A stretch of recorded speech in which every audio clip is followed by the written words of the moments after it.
Olá a todos, eu sou Ednei Martins, assessor de comunicação institucional do TRE do Pará. Gostaria de agradecer o convite do desembargador Jatahy Júnior, presidente do TRE da Bahia, para falar aqui nesse evento Mídia e Eleições. Agradecer o convite do meu colega, assessor de comunicação do TRE da Bahia, Bulcão, pela oportunidade de trocar essa ideia aqui com vocês. Eu fiquei pensando como é que nós poderíamos iniciar essa conversa, né? O que eu poderia trazer num momento como esse, em que o Brasil parece que não é para principiantes, com tanta coisa acontecendo nesses últimos tempos. A cada dia, uma novidade para que a gente tenha que lidar com ela, né? A cada dia, o Brasil parece sempre uma montanha-russa de emoções. E a ideia é trazer para vocês uma conversa um pouco que faça uma volta lá atrás primeiro, né? Afinal de contas, o que a gente precisa se preocupar hoje, no momento em que a gente está vivendo essa possibilidade de mudança das eleições, da data das eleições e uma nova perspectiva de relacionamento, principalmente das assessorias de comunicação e da justiça eleitoral como um todo, num momento como esse? Eu queria fazer uma volta com vocês num tempo.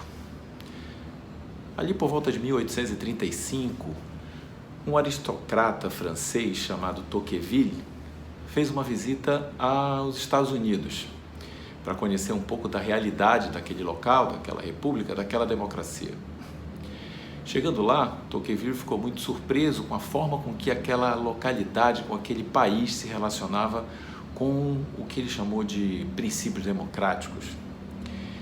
Ele percebeu que existia um nível de confiança, um nível de encontro, um nível de compartilhamento e um nível de respeito entre as pessoas que faziam parte daquela sociedade. Essa visita resultou em um livro chamado Democracia na América, volumes 1 e 2, que é uma leitura interessantíssima, onde ele narra o que ele encontrou naqueles momentos de visita aos Estados Unidos e inclusive vaticina, num determinado momento, em que os Estados Unidos e a então Rússia seriam, em algum momento da humanidade, dois países que seriam grandes potências mundiais. Pois bem, o que o Tocqueville foi fazer na América, um outro professor de Harvard chamado Robert Putnam fez na Itália, no final da década de 90. O Putnam fez um estudo sobre a Itália em que ele queria entender por que a parte do norte era desenvolvida de um jeito e a parte do sul era desenvolvida de outro jeito. Afinal de contas, o que fazia com que uma fosse mais desenvolvida do que a outra? E ao estudar os dois lugares, as duas regiões, o Putnam encontrou o que ele chama de capital social. O capital social vem a ser níveis de confiança, níveis de troca, de compartilhamento que acontece dentro de uma sociedade, de uma comunidade.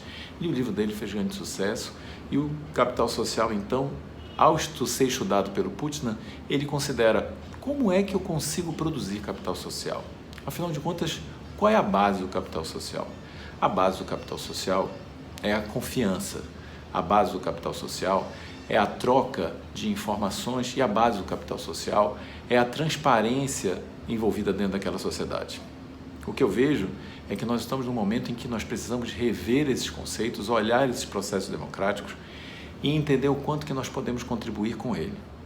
No momento em que a gente está falando sobre redes sociais, no momento em que, inclusive, a fala do ministro Barroso, presidente do TSE, destaca que as redes sociais são para ele um ambiente de atuação e um ambiente de posicionamento, inclusive, referente às informações sobre a justiça eleitoral, e a gente tem visto o ministro se manifestando de diversas formas bem distintas, como realizando lives, mediando conversas e destacando o quanto que é importante para ele essa participação do que ele chama de imprensa profissional, né? Dentro do que ele chama das redes sociais, que a princípio não são dominadas exatamente por essa imprensa profissional, mas o ministro tem se posicionado bastante nisso.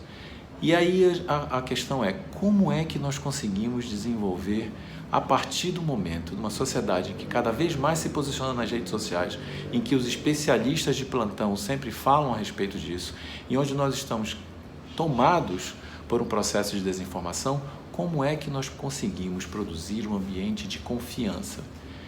Como é que nós podemos ser um local em que nós produzimos informação com qualidade, produzimos informação com rapidez e produzimos informação com alto potencial de compartilhamento.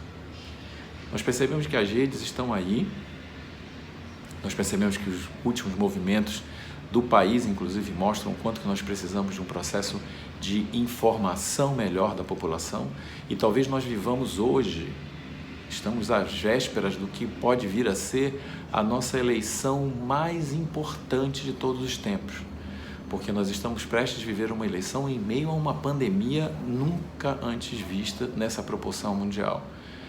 E o desafio é fazer com que esse eleitor entenda a importância do envolvimento dele no processo democrático, a importância da participação dele no processo democrático.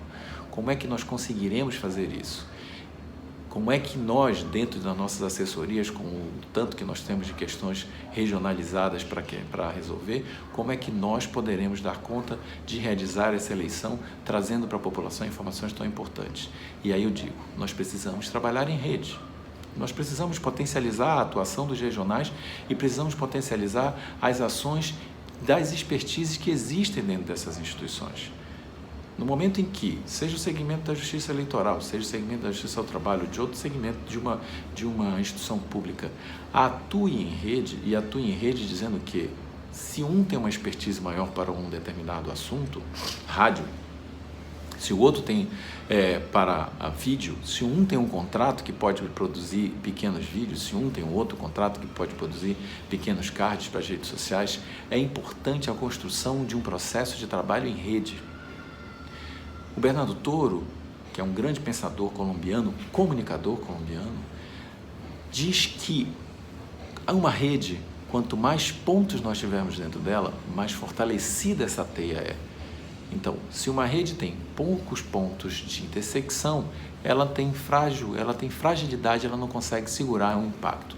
Em um momento como esse, o que eu vejo é a oportunidade que nós temos de estabelecer talvez uma das redes mais bem estruturadas que a Justiça Eleitoral tenha condições de fazer, que o poder público como um todo.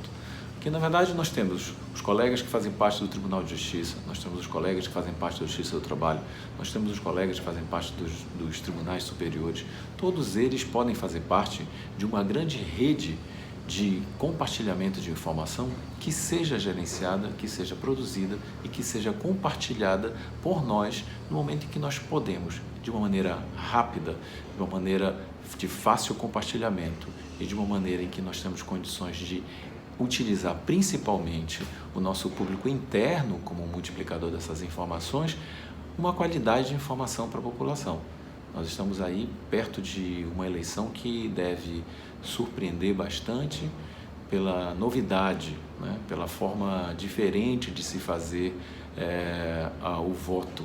E me parece que utilizar todo o conhecimento que nós temos, toda a expertise que nós angariamos nesses anos todos, é valorizar o capital social existente dentro da Justiça Eleitoral, é valorizar o capital social existente também dentro das assessorias de comunicação, é enxergar a comunicação pública como um instrumento importante de formação de cidadania e é enxergar o momento de reunião de uma sociedade, de confiança de uma sociedade, de transparência de uma sociedade, como um momento fundamental da construção de novos tempos positivos para essa mesma sociedade.